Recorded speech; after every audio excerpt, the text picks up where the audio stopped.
Moi, c'est Victorella, je suis auteure, compositeur, interprète et je fais de la musique alternative en français et en anglais. Dans mes chansons, j'essaie un peu de montrer que on peut être gêné, timide dans la vraie vie, puis quand même s'affirmer dans les textes. Puis pour moi, c'est vraiment une place de liberté parce que, je sais pas, des fois, j'ai de la misère à dire les vraies choses dans la vraie vie. Même si pour moi, la musique, c'est ma passion, puis c'est vraiment ce que j'ai envie de faire. Je trouve que c'est un métier puis un domaine qui est très incertain, surtout au Québec. On voit récemment, il y a eu des coupures dans le Conseil des arts et lettres du Québec. Puis, il y a beaucoup de coupures dans les subventions. Je trouve que c'est dommage, mais que ça reflète vraiment la culture qu'il y a au Québec, en voulant dire que on accorde beaucoup d'importance aux vrais jobs, disons les emplois scientifiques ou plus stables. Mais on dirait que, je sais pas, on considère pas que les domaines artistiques valent autant que les domaines scientifiques.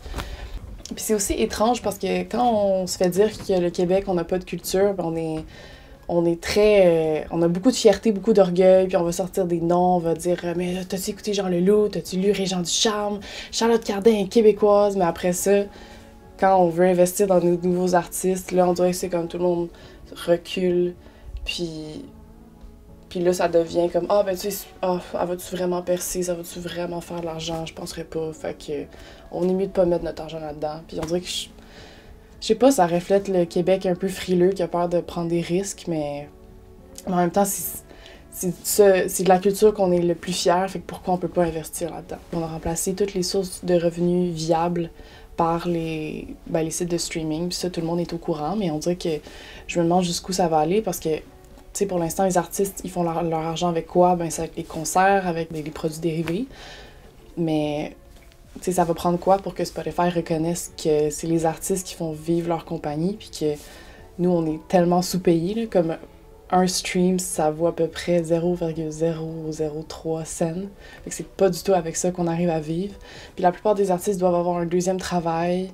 Mais cette culture-là d'avoir une vraie job puis d'étudier dans des domaines comme, je sais pas moi, le génie ou la médecine ou le droit, ben on dirait que ça vient plus d'une idée conservatrice qu'on trouve souvent en banlieue.